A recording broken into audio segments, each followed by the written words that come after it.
પાટણમાં ગૌચરની ખાડીમાં કેમિકલ ઠાલવતા ગ્રામજનોમાં આક્રોશ જોવા મળ્યો। સમીના સોનાર ગામની સીમ નજીકની ઘટના છે। ખાનગી કંપનીએ કેમિકલ ઠાલવ્યાનો આરોપ છે। આસપાસના ખેતરોમાં પણ કેમિકલની અસરની આશંકા છે।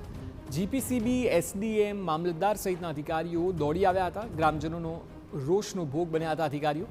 જીપીસીબીની ટીમે પાણીના નમૂના લઈને આખા મામલે તપાસ હાથ ધરી છે। તો ખાનગી કંપનીએ કેમિકલ ઠાલવ્યો હોવાનો આરોપ ગ્રામજનો દ્વારા લગાવવામાં આવ્યો છે અને આખા મામલે ગ્રામજનોમાં આક્રોશ જોવા મળી રહ્યો છે, કારણ કે આ કેમિકલની અસર સીધી ખેતર પર પડી હોય તેવી આશંકા છે અને એટલા માટે એસડીએમ, મામલતદાર સહિતના અધિકારીઓ દોડી આવ્યા। આપ જુઓ કયા પ્રકારની સ્થિતિ છે। પાણી સંપૂર્ણપણે કેમિકલયુક્ત છે, ગુલાબી કલરનું દેખાઈ રહ્યું છે અને તેનાથી ખેતરોને મોટું નુકસાન થયું હોય તેવો ગ્રામજનોનો આરોપ છે। વધુ માહિતી આપી રહ્યા છે સંવાદદાતા સુનિલ પટેલ। સુનિલ, આ દ્રશ્યો ચોંકાવનારા છે, કારણ કે સંપૂર્ણ કેમિકલયુક્ત પાણી દેખાઈ રહ્યું છે। ખેતરોને નુકસાનનું પણ ગ્રામજનોનો આરોપ છે। આપ જણાવો કે લોકોનું શું કહેવું છે?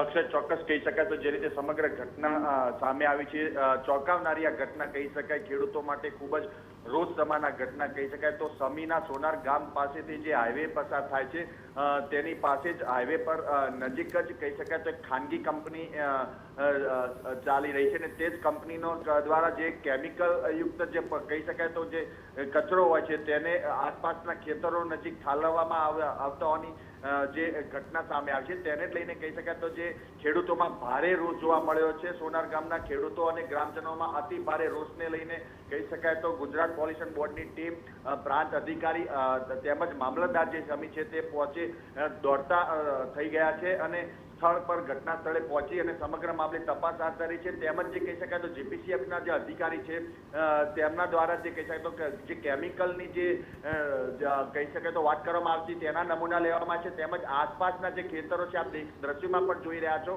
કે જે રીતે ખેડૂતોમાં, ગ્રામજનોમાં અને અધિકારીઓ વચ્ચે કહી શકાય તો છૂટા બોલે જે કહી શકાય તો જે વાતચીત થઈ રહી છે, એટલે કે ઘર્ષણના ક્યાંક ના ક્યાંક દ્રશ્યો સર્જાયા હોય તેવા દ્રશ્યો છે। આ એક્સક્લુસિવ જે દ્રશ્યો આપ જોઈ રહ્યો છો TV9 પર અને તેને જ લઈને કહી શકાય તો જે આ સમગ્ર બાબતે જે લોકોમાં, જે સ્થાનિકોમાં જે ક્યાંક ના ક્યાંક કહી શકાય તો સ્વાસ્થ્યને લઈને ખૂબ જ મોટી ચિંતા આવી છે। સ્વાસ્થ્યમાં ક્યાંક ના ક્યાંક તકલીફ પડતી હોય લોકોને તેની જ રજૂઆત કરતા તાત્કાલિક સમગ્ર અધિકારીઓની ટીમો હવે દોડતી થઈ ગઈ છે અને આસપાસના જે માટીના જે ખેતરોના નમૂના છે તે અને જે કેમિકલના જે નમૂના છે તેને લઈને સમગ્ર મામલે તપાસ હાથ ધરી છે।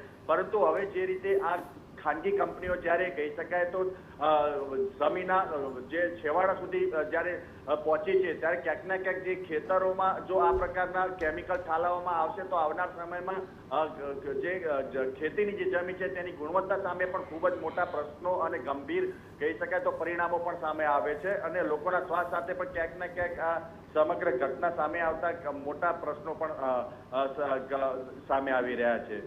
અક્ષય। જી બિલકુલ સુનિલ, આભાર સમગ્ર માહિતી બદલ। તો ખેડૂતોમાં આક્રોશ છે કે તેઓના ખેતરોને મોટું નુકસાન થયું છે, કારણ કે ગૌચરની ખાડીમાં કેમિકલ ઠલવાયું। સમીના સોનાર ગામની સીમ નજીકની આ ઘટના છે। ખાનગી કંપનીએ કેમિકલ ઠાલવ્યો હોવાનો આરોપ છે। આસપાસના ખેતરોમાં કેમિકલની અસરની આશંકા છે અને જેવું દ્રશ્યોમાં જોઈ શકાય છે કે ગુલાબી કલરનું સંપૂર્ણ પાણી થઈ ગયું છે અને ખેતરોને નુકસાન થઈ રહ્યું છે। જીપીસીબી, એસડીએમ અને મામલતદાર સહિતના અધિકારીઓ સ્થળ